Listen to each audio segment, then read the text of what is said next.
si no creyera en mi sonido, si no creyera en mi silencio. Qué cosa fuera,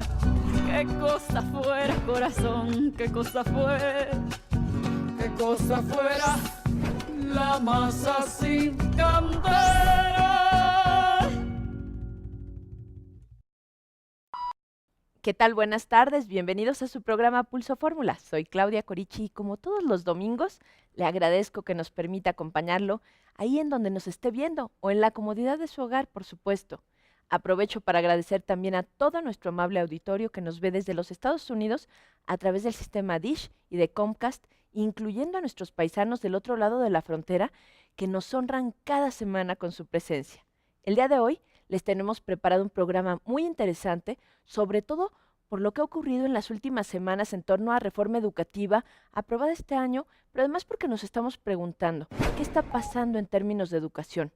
Sin duda, garantizar el acceso de un creciente número de niños y jóvenes a la educación constituye uno de los desafíos de mayor trascendencia para el presente y para el futuro de México. Hoy muchos estamos preocupados sobre el futuro de la educación del país o de cada una de nuestras entidades. Sin embargo, padres de familia, alumnos y docentes se preguntan si la actual reforma educativa, por ejemplo, será suficiente para resolver los grandes rezagos en el sector que tienen que ver con muchas cosas. Es innegable que en los últimos días el tema ha generado gran conmoción, incluso sobre todo en el Distrito Federal, en donde el número y tamaño de las movilizaciones de maestros provenientes de todo el país han prácticamente ahorcado la ciudad desde hace ya algunas semanas. Nos preguntamos, ¿qué está pasando? ¿Qué significa? ¿Por qué están pasando estas cosas? Educar es un acto en estrecha relación con el desarrollo de los pueblos, pero a su vez con las distintas etapas de la vida de los seres humanos. La educación es una actividad cultural y un símbolo de las civilizaciones desde sus comienzos. El conocimiento que se genera a partir de la educación se ha convertido en el motor económico de las sociedades modernas, las cuales afianzan su prosperidad a través de su innovación tecnológica y los avances científicos que generan. En México, desde la creación del Sistema Nacional Educativo a finales del siglo XIX, se ha vivido un panorama amargo en cuanto a resultados, pues la formación en algunos momentos de la historia ha presentado una herramienta de la movilidad social. Los problemas de la educación en México son tan diversos como el país. Por eso es prácticamente imposible ofrecer una solución genérica para todas las regiones, para todas las partes, para todos los espacios urbanos, rurales. En este abanico de escenarios, lugares como la Ciudad de México han logrado en las últimas décadas generar también esquemas educativos con buenos resultados y sus claros beneficios sociales, pues ciertas delegaciones, por ejemplo, del DF, tienen los niveles educativos más altos de todo el país.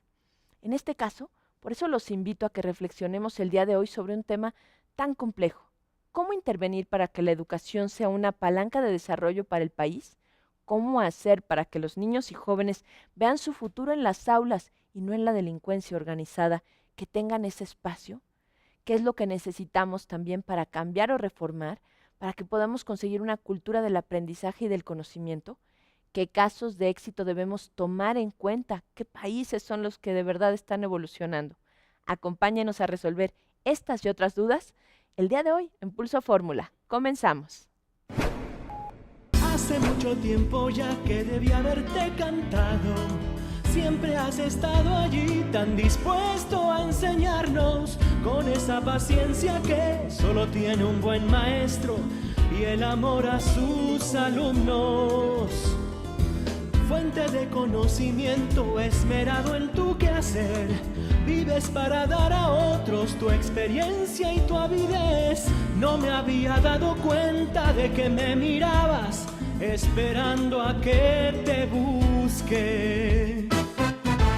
A veces como una madre, a veces como mi hermano, en el campo, la ciudad, bajo el sol o en las aulas, siempre estás allí y en mi corazón. Canta a un buen maestro rumba que lleva el viento. ¿Cuál es la sintaxis para escribir canciones de amor? Quiero sumar sonrisas, quiero restar tristezas. ¿Cómo es la metamorfosis de mi corazón? Qué bueno que siguen con nosotros. Les recuerdo que queremos saber su opinión. Estamos disponibles, como ya lo saben, a través de las redes sociales que están apareciendo en pantalla y en nuestro canal de YouTube. Nos encuentra como Pulso Claudia Corichi. Este espacio ha sido diseñado para entablar un diálogo crítico, una reflexión sobre los temas que nos preocupan o que por lo menos nos están inquietando, que estamos viendo todos los días. En esta ocasión, como ya les comentaba, hablaremos de un tema de gran preocupación y de interés nacional, el panorama educativo en México.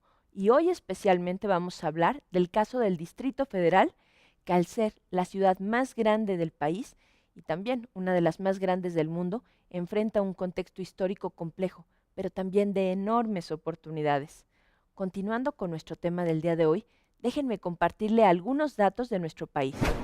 Prácticamente todos los niños de 5 a 14 años estudian ya sea en escuelas públicas o privadas. Sin embargo, de acuerdo con el Informe de Competitividad Global 2012-2013, elaborado por el Foro Económico Mundial, la calidad de la educación básica en México ocupa el lugar 118 de 144 de las naciones clasificadas.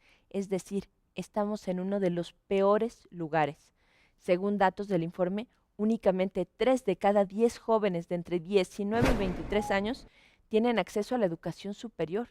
Asimismo, de cada 100 niños que ingresan a la primaria, la mitad termina en el bachillerato. De esos, solamente 21 van a pasar a universidad y únicamente 13 conseguirán titularse.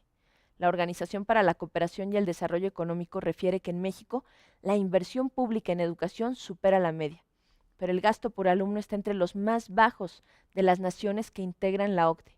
A pesar de esto, desde hace varios años sigue pendiente un presupuesto que en educación llegue a los 8 puntos porcentuales del PIB, que es lo que se recomienda a nivel internacional.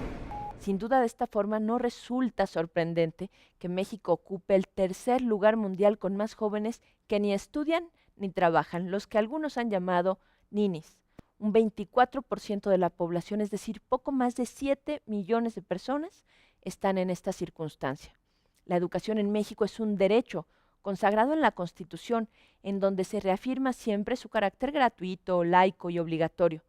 Pero desde hace algunos años la educación, siendo obligatoria desde la primaria hasta el bachillerato, la realidad es que decimos, ¿qué está pasando? ¿Por qué finalmente está pasando lo que está pasando y estamos en los peores lugares? ¿Y por qué no se destina todo el presupuesto que se debería a educación?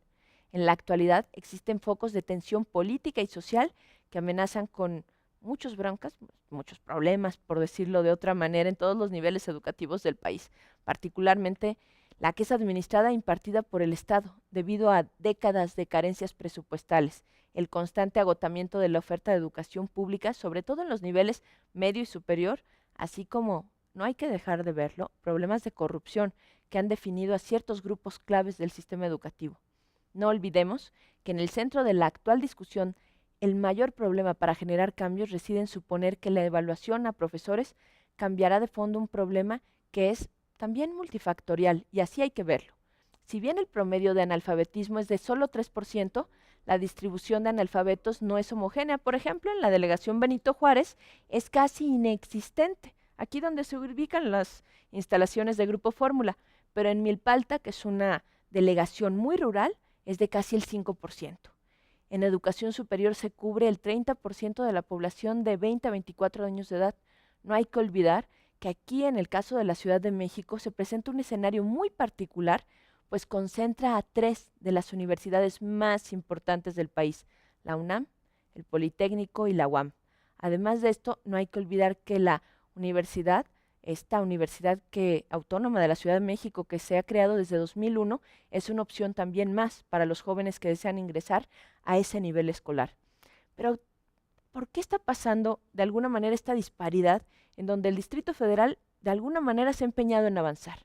Para hablar más de este tema, los invito a que vayamos del otro lado del estudio con nuestra invitada especial, la doctora Mara Robles, secretaria de Educación del Gobierno del Distrito Federal, que nos va a platicar más sobre la educación en la Ciudad de México. Vamos a ver esta entrevista.